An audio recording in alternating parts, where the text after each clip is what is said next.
Hi, Peter Charles here for Life Photography. And today let's look at the marriage of a Voigtlander X-mount lens with Fujifilm X Pro 3 camera. And answer the question, is that really a match made in heaven?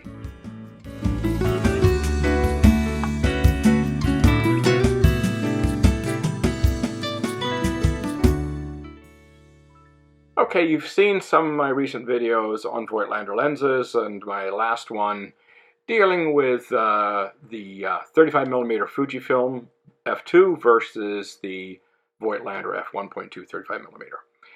And in that video I had my X Pro 3 with the 35mm mounted on it. And I have to say that this has been really, how could I put it, an invigorating of my creativity by pairing these two together. Now I have lots of very nice Fujifilm primes that have autofocus and pair beautifully with the camera, and all that kind of good stuff. But what does it do for my creativity in general? Are these good workhorse lenses, or do they do something that sort of wakens things up, wakens the creative juices going, gets creative juices going? Well, in this case, the Fujifilm X Pro 3 with a Voigtlander lens has done exactly that. Now I have the 35, the 27, and the 23 here, and I have the 50 and the 18 on order. That's how impressed I am with this combination. So what made this work? Well, I could go through some of the menu settings, and as I talk, I'll throw them up here in the corners of this frame so you can see what the menu settings are like. Unfortunately, I can't show you directly on the camera because this camera lacks an HDMI out port, so I can't record the screen output to my Atomos unit and then show you in the video. So I'll throw those up in the corners here and you'll be able to see what it's about. The real thing that makes this work is for probably the first time since Fujifilm came out with their rangefinders, this combination gives you a true rangefinder experience.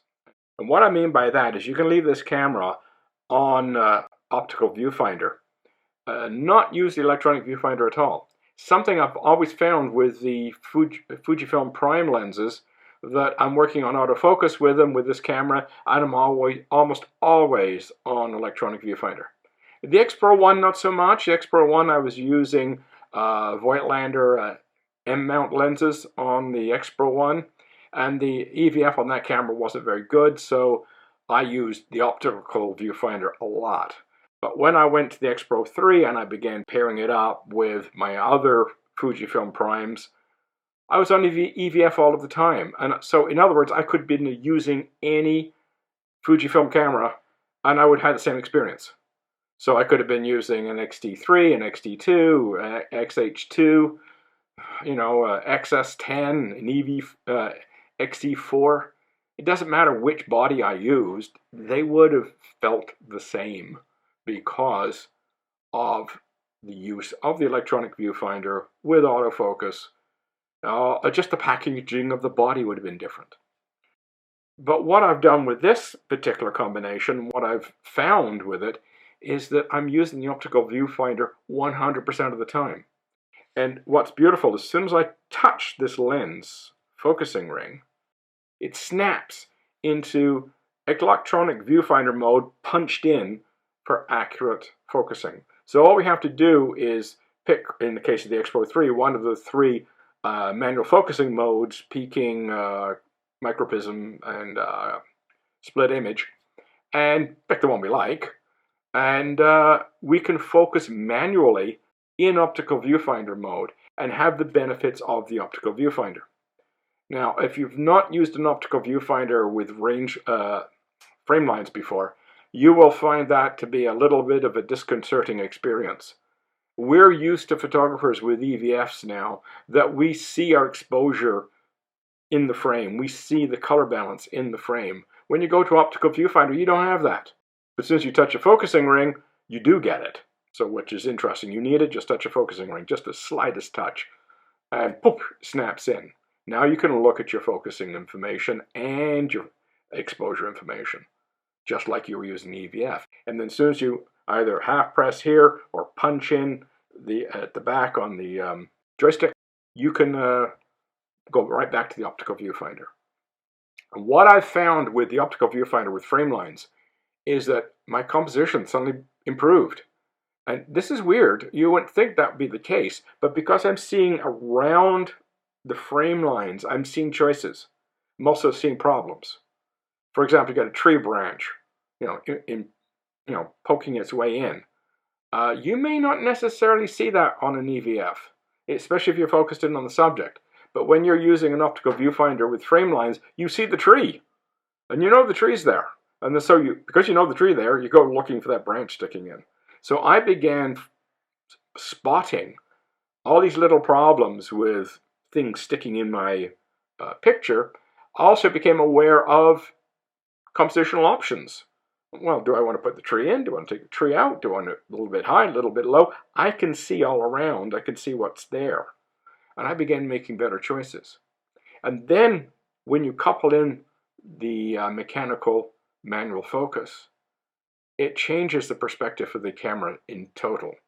Now, you're going to say to yourself, well, I saw your gray hair. I'm sure you've been using film cameras for a long time. That's true. I got my first adjustable film camera in 1969, my first SLR in 1981.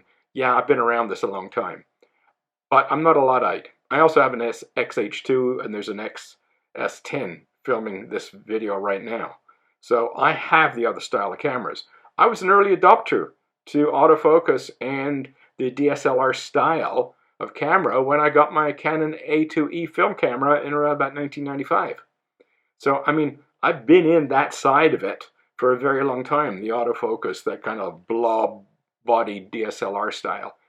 I've had Pentax K10D, K20D, I've had the Fujifilm, DSLR style mirrorless cameras. I've had all of those. So it's not like I'm a Luddite and I have to have a rangefinder to give me my film thrill. That's not it at all. This is genuinely improving my photography. It's generally making me want to go out and take pictures. It's very interesting. And if you've got an X Pro 3 at home, give it a try. Now, I will mention very briefly that there's electronic linkages with these lenses with the X Pro 3. They have chips in them, they have the contacts, so they behave like a Fujifilm lens except no autofocus. That applies to the X Pro 3, not the 2, not the 1. So if you have a 1 or a 2, you're going to be missing that electronic information. So from the X Pro 3, the XT3 and up, newer, you'll be able to sync these lenses up. But older bodies, no, they don't sync. And I don't know the reason for that. We'd have to ask Voigtlander. But there you go. You need an X Pro 3 or newer type of camera to make them work properly with the full electronic linkage. But that said, when you put these lenses with this camera and you use the optical viewfinder with the frame lines, not only are you more engaged in the picture-taking process because everything is mechanical, everything is manual, but you're also become more observant in terms of your compositional options. And once I got down this road, it's like I don't even take the other cameras out. I mean, I use them in my studio, and I use them for specific jobs, but if I'm just going out for fun, this is what I'm taking. I'm not taking anything else. So, when I say is a match made in heaven, yeah. If you want to be really involved in your photography and, be taking control of the camera, mechanically using all the functions in your camera, you can't beat this. You really can't. I mean, the closest would be a Leica.